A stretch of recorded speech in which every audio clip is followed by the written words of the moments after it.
Morning student, welcome to my class standard 5 subject Hindi. आज chapter 11 करेंगे। Okay, सच्चा बालक चैप्टर का नाम है सच्चा बालक।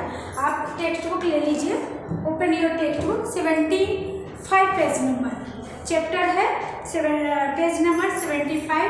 चैप्टर आपका 11 सच्चा बालक। हमने 9, 10 कंप्लीट कर लिया है। 10 में आपका मैं थोड़ा सा 10 के बारे में, चैप्टर के बारे में बता दूं। जैसे कि हमने क्वेश्चन आंसर दिया, प्रश्नों के उत्तर दीजिए। दुख में हमें क्या नहीं करना चाहिए, सूरज की किरणों से हमें क्या क्या सीख मिलती है, कोमल भाव बहाने की सीख हमें कौन देता है, ओके, अंधेरा कौन दूर करता है। इट्स ओके, ये क्वेश्चन है, इसका आंसर मैंने ऑलरेडी बताया।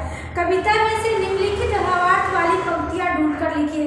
जैसे सुख हो या दुख हो, हमें क्या करना चाहिए, हमेशा हंसते रहना चाहिए। ओके, फिर हमें हर एक प्राणी की सेवा करनी चाहिए। क्या करनी चाहिए, हमें हर एक प्राणी की सेवा करनी चाहिए। हमें सदैव प्रगति करनी चाहिए।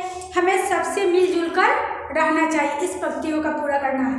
फिर आपने संज्ञा और सच्चा विशेषण और गणना क्रिया ये दिखा। इसलिए मैं आज 11 चैप्टर स्टार्ट करूँगी, सच्चा बालक। इस चैप्टर में क्या बताया गया है, सच्चा बालक के बारे में बताया गया है। इस जीवन के प्रसंग में सच्चाई का महत्व बताया गया है। इसमें सच्चाई का महत्व बताया गया कि सत्य को भगवान का स्वरूप माना गया है।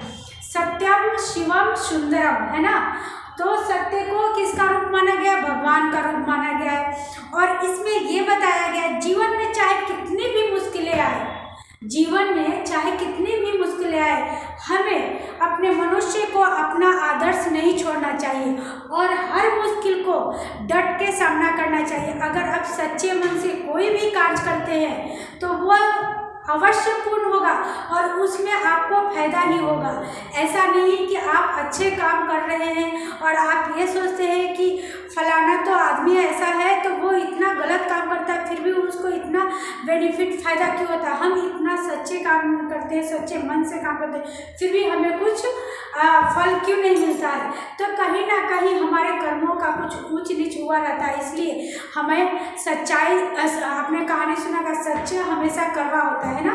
तो हम कोई भी संघर्ष करते हैं, उसके लिए मेहनत करना पड़ता है और उस मेहनत का फल वाकई में अच्छा होता है। थोड़ा लेट होता है, बट इसीलिए कहा जाता है हमें घबराना नहीं चाहिए, हर मुश्किलों का सामना करना चाहिए और हमेशा सच्चाई का साथ देना चाहिए। आज नहीं तो कल वो सच सामने आ ही जाता है और उस सच का सामना करते हुए आप उस मंजिल पे पहुंच सकते हैं जहां आप पहुंचने के काबिल हैं। अगर आपने मन में ठान लिए कि आज कल मेरा एग्जाम है और मुझे 5 क्वेश्चन का आंसर लर्न करना है तो आप कर सकते हैं, है ना।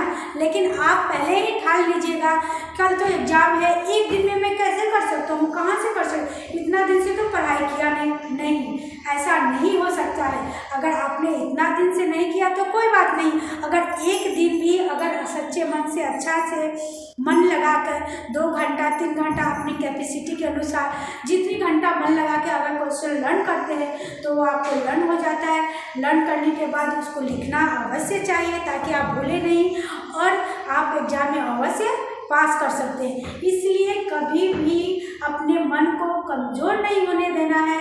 सच्चे बालक की तरह हर रास्ते पे सच्चाई से चलते हुए अपना कदम बढ़ाना है। Okay, now start, open your text book. आप चैप्टर में ध्यान देंगे, है ना। और जो सच्चा मन से काम करता है वही महान बनता है। चलिए नेक्स्ट। एक समय की बात है, एक लंबा काफिला बगदाद की ओर जा रहा था। क्या, एक समय की बात है, एक लंबा काफिला बगदाद की ओर जा रहा था। रास्ते में उस पर डाकू टूट पर और लूटमार करने लगे। रास्ते में जब जा रहे हैं तो क्या हो रहा है, डाकू जो है वो लूटमार करने लग गया और उसके ऊपर टूट पड़ना मीन्स उसके ऊपर भिड़ जाना। ओके, हाँ, उस काफिले में एक 9 वर्ष का बालक था। वह एक और चुपचाप खड़ा रहकर इस लूटमार को देख रहा था। वो क्या कर रहा था, काफिला मीन्स यात्रियों का समूह, है ना।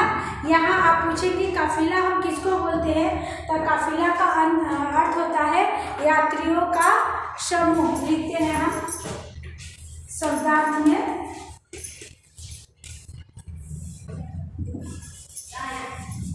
मीनिंग है ना। काफिला में एक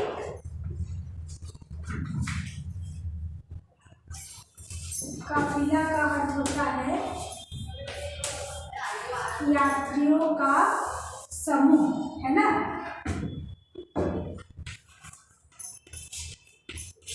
यात्रियों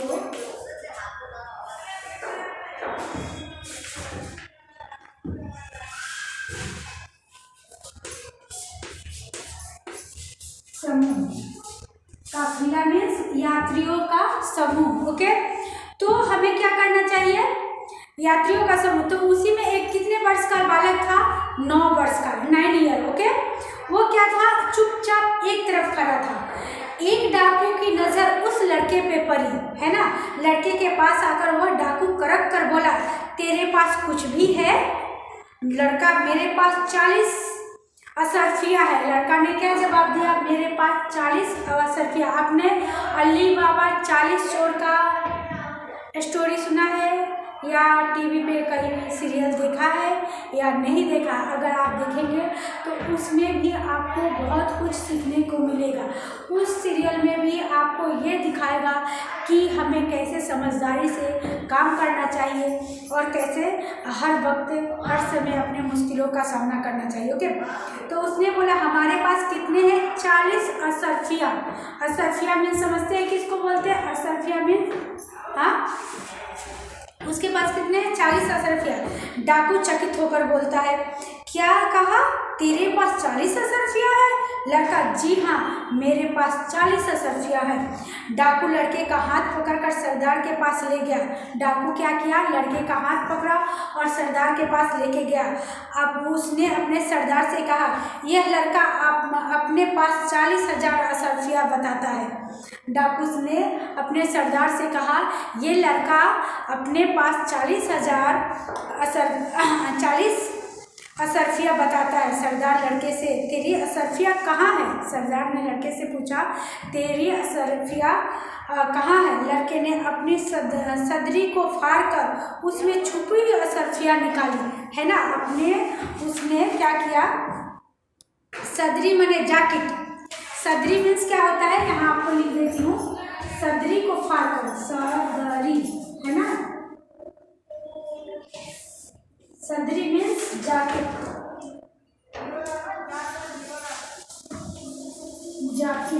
है ना। तो उसने क्या किया, जब वो डाकू ने उस लड़के से पूछा कि आपकी असरफिया कहाँ है, तो उस लड़के ने अपनी सदरी को फाड़ा और उसमें से ये छुपी हुई असरफिया निकाली। उन्हें सरदार के सामने रखते हुए कहा, यह देखो। सरदार आश्चर्य में, लड़के, असरफियों को इस प्रकार से रखने का उपाय तुम्हें किसने बताया। उसने कहा, लड़के, तुम्हें असरफियों को इस तरह से रखने का उपाय किसने बताया। लड़का, मेरी माँ ने इनको सदरी के अस्तर में से सी दिया था। सदरी मीन्स जैकेट, जैकेट के जो पॉकेट होते हैं उसमें रख के वो उसने सिल दी थी कि वो कहीं गिरे ना, जिससे किसी को पता ना चले। ओके, जिससे किसी को पता ना चले। सरदार, तो तुमने असरफिया का पता हमें क्यों बता दिया। सरदार उससे लड़का से पूछता है, प्रश्न पूछता है कि जब मैंने तुमसे क्वेश्चन किया कि असरफिया कहाँ है, तो तुमने मुझे क्यों बताया, है ना। तो लड़का, मैं झूठ कैसे बोलता। मेरी माँ ने कहा है, बेटा, सदैव सच बोलना, झूठ मत बोलना। इसलिए जब आपने मुझसे पूछा कि असरफिया कहाँ रखे हो, तो मैंने आपको असरफिया बता भी दिया और दिखा भी दिया और दे भी दिया। ओके, तो सरदार डाकुओं से, यह छोटा बच्चा अपनी माँ का इतना कहना मानता है, ऐसे संकट में भी झूठ नहीं बोला। सरदार की आंखें खुलती है और अपने दोस्तों से बोलते हैं कि ये बालक इतना संकट में भी सच्ची बात बोला और उसने झूठ नहीं बोला, हम लोग बड़े होकर भी ईश्वर के बताए नेक रास्ते पर नहीं चलते और लूट मार करते रहते। उस लड़के ने उस डाकू की आंखें खोल दी। उसको ऐसा लगा एक छोटा सा 9 साल का बच्चा, उसकी माँ ने ये सीख दी है कि बच्चा सदैव सत्य बोलना चाहिए, हमेशा सच बोलना चाहिए, कभी गलत नहीं बोलना चाहिए, कभी झूठ नहीं बोलना चाहिए। तो उस बच्चे को अपनी माँ की बातें ऐसे माइंड में सेट हो गया था और वो याद करके रखा था, चाहे कितनी भी संकट मुश्किल क्यों ना आ जाए, हमें हमेशा सच बोलना है। आई ऑलवेज ट्रू, है ना। तो वो डाकू को भी सच बता देता है। तो डाकू को ज्ञान होता है कि इस सच्चे बालक ने हमें सच बताया है और हम बताए हुए ईश्वर के नेक रास्ते पर भी हम गलत काम कर रहे हैं और गलत रास्ते पे चल रहे हैं। सब डाकू, सरदार बात तो ठीक है सरदार डाकू से, इनका लूटा हुआ सामान इन्हें वापस दे दो। सरदार का मन बदल गया और बोल रहा है इनका लूटा हुआ सामान इन्हें वापस दे दो। डाकुओं ने सब सामान वापस कर दिया और आगे कभी लूटमार न करने की प्रतिज्ञा की। उस बालक से उस डाकू ने, आप देखिए इस चैप्टर में पढ़िए, रीड कीजिएगा तो आपको इसकी स्टोरी पता चलेगी और कहानी। उस लड़के ने उस डाकू को आँख खोल दी और एक ही शब्द, एक ही सच्चाई में उसकी इतनी ताकत थी कि उन डाकू का मन बदल गया। जिसने लूट मार किया था, जिसने धन चुराया था, वो उन्होंने फैसला ये किया कि जिसका हम लिए हैं उन्हें वापस हम दे दें, है ना। और प्रतिज्ञा भी कर ली कि आज के बाद से हम लूटमार न करेंगे। सच बोलने वाले इस बालक का नाम अब्दुल कादिर था। सच बोलने वाले बालक का क्या नाम था? अब्दुल कादिर। यहाँ मैं लिखती हूँ, सच बोलने वाले बालक का नाम, सच बोलने, है ना, सच बोलने वाले बालक का नाम, बालक का नाम, यहाँ आप बोर्ड पर देखेंगे, है ना। शब्दार्थ में जो पढ़ने उसका बता रही, काफिला यानी कि यात्रियों का समूह, सदरी मीन्स जैकेट। ओके, सच बोलने वाले बालक का नाम क्या था? यहाँ लिखा हुआ अब्दुल कादिर। यहाँ मैं लिखती हूँ अब्दुल कादिर। अब्दुल कादिर। आपके पास क्वेश्चन आ भी सकता है, आप इसी से क्वेश्चन बना सकते हैं, फिल इन द ब्लैंक्स बना सकते हैं, चूज द करेक्ट आंसर यानी कि विकल्पों को बना सकते हैं और खाली जगहों को भी भर बना सकते हैं। तो सच बोलने वाले बालक का क्या नाम था? अब्दुल कादिर था। बड़ा होकर यह बालक महान संत हुआ। क्या हुआ? महान संत हुआ। उनकी समाधि बगदाद में है, उनकी समाधि बगदाद में है। वहाँ प्रत्येक वर्ष बड़ी संख्या में लोग दर्शन करने के लिए जाते हैं। कहाँ जाते हैं? बगदाद में। वहाँ बहुत बड़ी संख्या में वहाँ दर्शन करने के लिए जाते हैं। और ये चैप्टर आपकी यहीं कंप्लीट होती है और इससे आपको यह सीख मिलती है कि हमें हमेशा सच बोलना चाहिए। इस जीवन प्रसंग में सच्चाई का महत्व बताया गया है। जीवन में चाहे कितनी भी मुश्किलें आए, लेकिन जो मनुष्य अपने आदर्शों को नहीं छोड़ता है वह क्या होता है? वह महान बनता है। ओके, वह महान बनता है। सत्य को भगवान का स्वरूप माना गया है। सभी धर्म सच बोलने वाले का उपदेश देते हैं। सभी धर्म क्या देते हैं? किसका उपदेश देते हैं? जो सत्य बोलता है उसका हम उपदेश देते हैं। Okay, now start. इस पाठ में सच बोलने वाले बालक ने एक डाकुओं को क्या किया है? डाकू को भला आदमी बना देता है। इस चैप्टर में ये दिखाया गया है, एक 9 वर्ष के बालक ने डाकू को क्या बना देता है? डाकू से एक भला आदमी बना देता है और वो एक निश्चय कर लेता है कि आज के बाद से मैं कोई डाकू लूटपाट वाला काम नहीं करूँगा, एक अच्छा आदर्श बनूंगा और अच्छा नागरिक बनकर अच्छा काम करूँगा। ओके, तो अभी हम मीनिंग लिखवाएंगे इसका शब्दार्थ। चलिए, काफिला, यात्रियों का समूह, सदरी जैकेट और ये सच बोलने वाले बालक का नाम अब्दुल कादिर। इसे दिखा देती हूँ।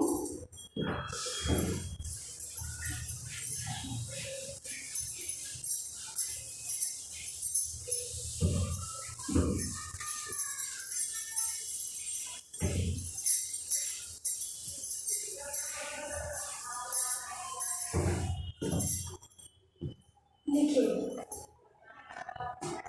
असरफिया सोने का सिक्का। असरफिया मीन्स क्या होता है? सोने का सिक्का।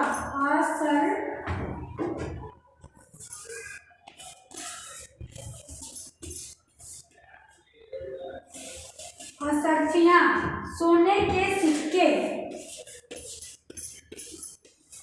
सोने के सिक्के।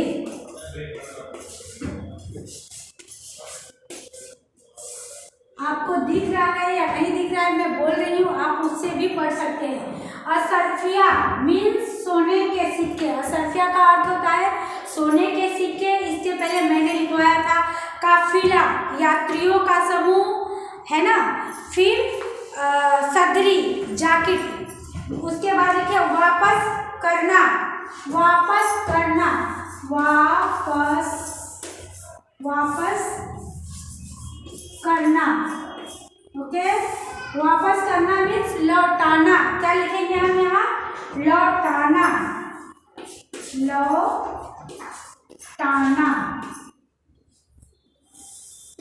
आप लिख लीजिए, वापस करना मीन्स लौटाना, है ना। सरदार, देखिए सरदार मीन्स क्या होता है? सरदार मीन्स नेता। यहाँ हमने लिखा सरदार, तो क्या होगा इसका? नेता।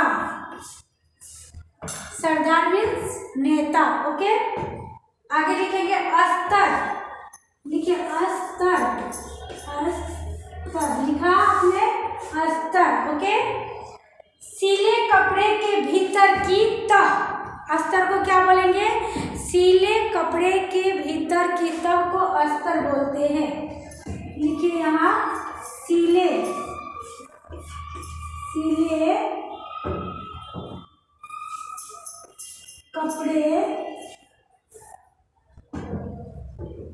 के भीतर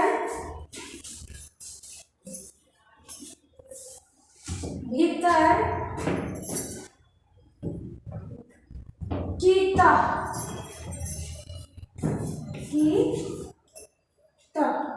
है ना। आपको दिख रहा है या नहीं दिख रहा है, मैं बोल दे रही हूँ। सरदार मीन्स नेता, अस्तर मीन्स सीले कपड़े के भीतर की तह।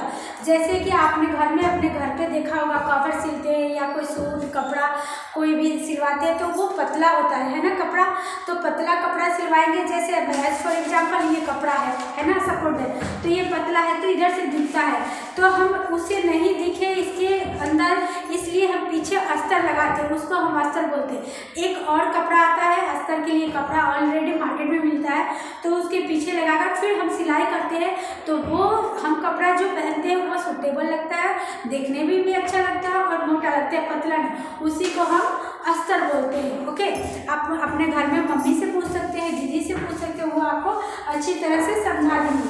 तो अस्तर में सीले कपड़े के भीतर की तह। कवर भी बनाते हैं, अगर पतला होता है उसमें भी लगाते हैं, पिलो कवर, सोफा कवर, जो भी हो। Okay, it's okay. चलिए आगे बढ़ते हैं। समाधि मीन्स मकबरा, मजार, है ना। समाधि, इसे इरेज कर देती हूँ।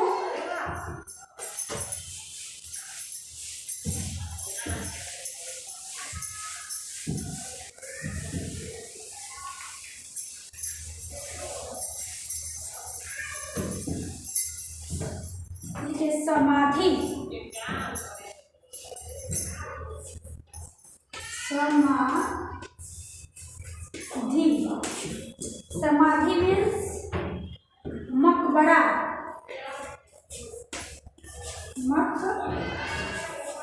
मकबरा। समाधि मीन्स मकबरा, मजार, मकबरा, मजार। माँ मीन्स जननी। लिखिए माँ, यहाँ हम लिखेंगे माँ मीन्स जननी, जननी।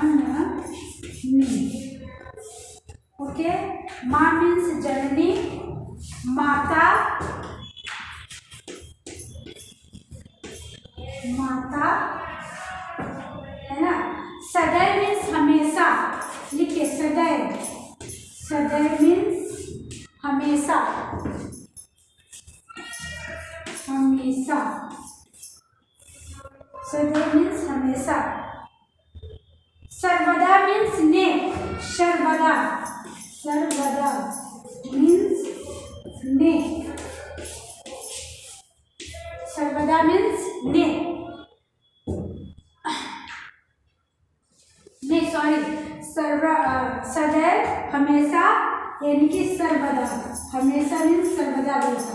नेक मीन्स ईश्वर, नेक मीन्स ईश्वर, ओके।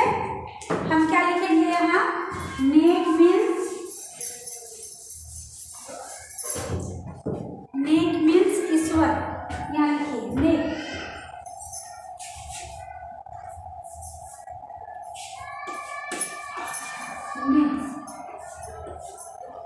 ईश्वर।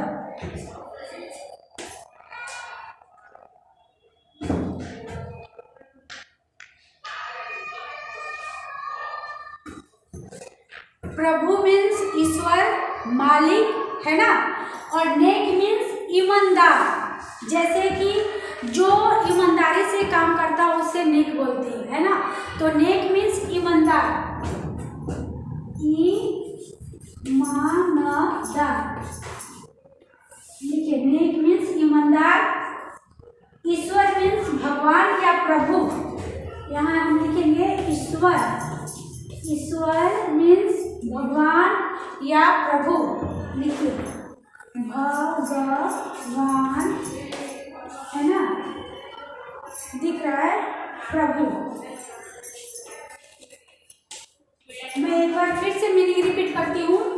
समाधि, मकबरा, मजार, माँ मीन्स जननी, माता, सदैव मीन्स हमेशा, सर्वदा, नेक मीन्स ईमानदार, है ना, नेक मीन्स ईमानदार, और ईश्वर मीन्स भगवान या प्रभु, यहाँ भगवान, ओके। चलिए ये आपका मीनिंग हो गया। इसमें और मीनिंग लिखा देती हूँ। महान मीन्स बहुत बड़ा,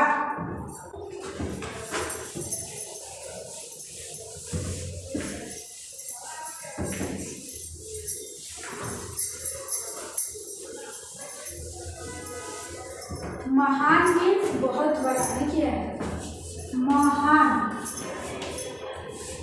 बहुत बड़ा।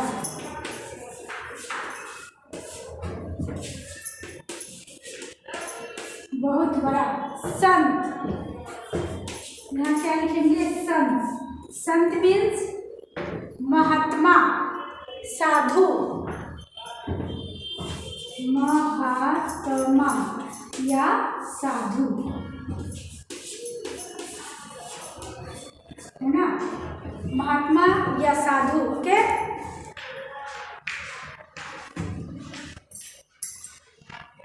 पीर मीन्स संत, पीर, पीर मीन्स संत, संत मीन्स महात्मा या साधु।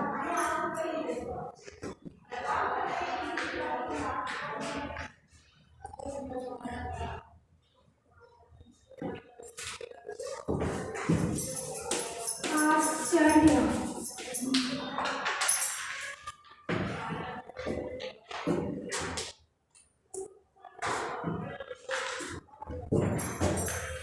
मीन्स आश्चर्य, आश्चर्य मीन्स, आश्चर्य अचरज, लिखिए अचरज, अचरज, आश्चर्य मीन्स अचरज, ओके।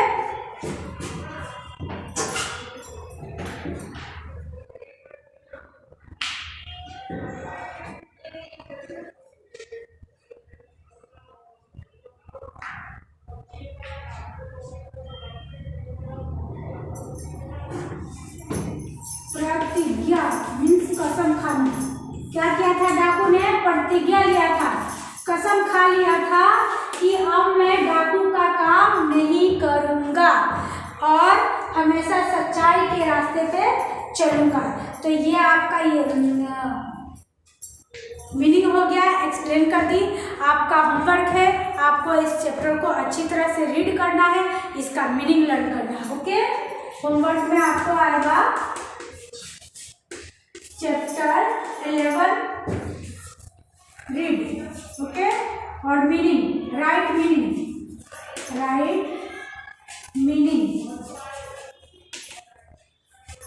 आपको मीनिंग लिखना भी है और चैप्टर को रीड करना। Okay, have a nice day, thank you.